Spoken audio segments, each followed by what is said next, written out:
Welcome to Mental Game Mastery, where we dive into the world of sports psychology and peak performance, designed for you to level up your athletic career. Hey there, athletes. I'm your host, Coach P, bringing you mental performance insights and stories from being in the trenches of athletic coaching. As a mental performance coach, I get the privilege to work with all athletes across all sports. And in episode 38, I talked about conducting an energy audit. I discussed the importance of managing your energy rather than just managing your time. So today I want to build on that with a focus on not just varying amounts of energy, but different types of energy.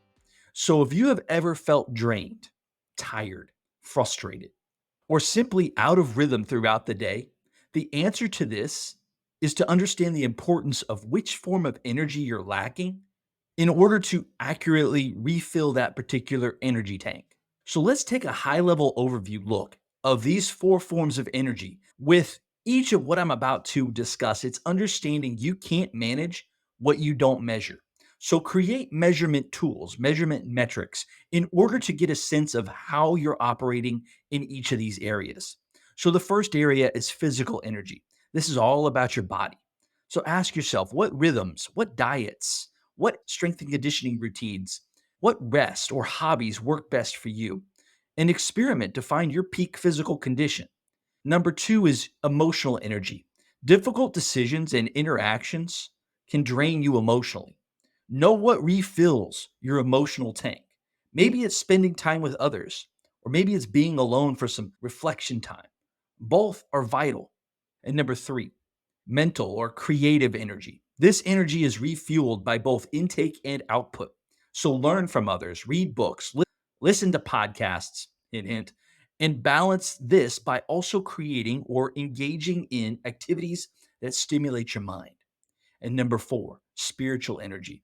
Recognize that we might just be more than just physical beings. Sometimes, when you're beyond exhausted, it could be a need to refuel your spiritual tank. If you agree that we are more than just physical beings, perhaps the best place to find strength, energy, purpose, and passion is not just success in the world around you, but in living for a higher purpose than yourself and for a higher power. In his book, The Power of Habit, Charles Duhigg introduces the concept of keystone habits. These are habits that create other positive habits.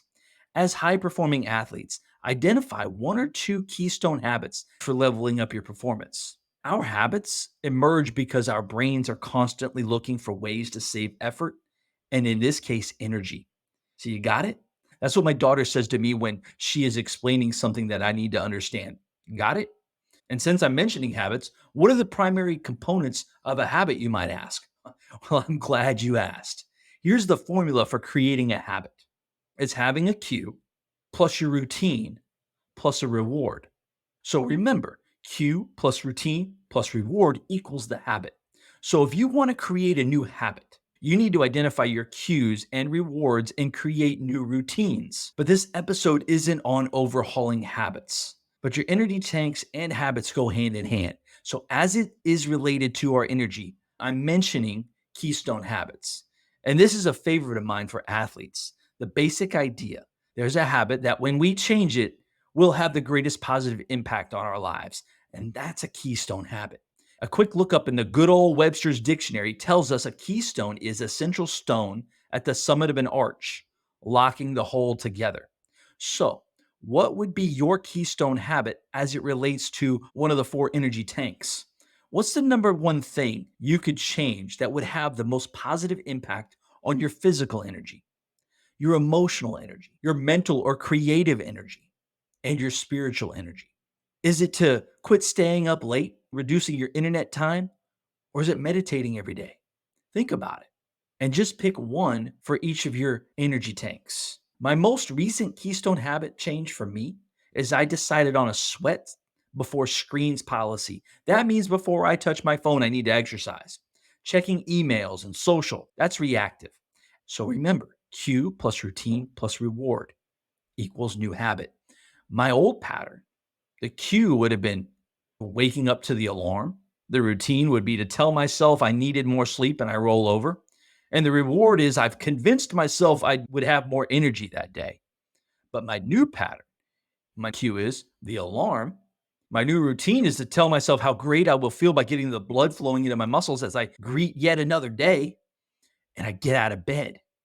My reward equals I've convinced myself I'd have more energy that day by honoring my commitment, developing my willpower, and getting a head start on another great day. So, a side note to this, to do my Keystone habit successfully, it's important that I observe my nighttime routine because vegging out in front of the TV or mindless scrolling on social before I set up my tomorrow doesn't help the process. So let's kick it back to you. What's going to be your keystone habit in each of the four energy tanks? So keep in mind, as a high performing athlete, when I discuss peak performance strategies, one of which is leadership, this is about channeling your inner drive and passion to create transformation and attain the remarkable outcomes that you want in your athletic career and in your life. Because the most important individual you must guide with precision and determination is yourself. Perfection isn't a prerequisite for exceptional leadership as an athlete. It's your genuine character and authentic self that will outshine the need for perfection.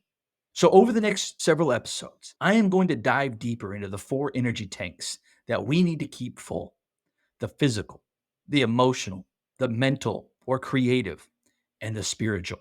So, as I wrap up, I encourage you to engage with the following questions: which of the four energy tanks needs refilling for you? And number two, and what will you do to fill that tank? That's all for today's episode. So join me next time on Mental Game Mastery. If you found this video valuable, don't forget to hit that like button. Share it with other athletes who could use these strategies. And remember, subscribe as we continue to build mental game mastery. And I would love for you to share your own tips for what you do to refill your energy tanks in the comments section. Remember, refill your energy buckets, establish those keystone habits, perform your best when it matters most, and remember, the time is now.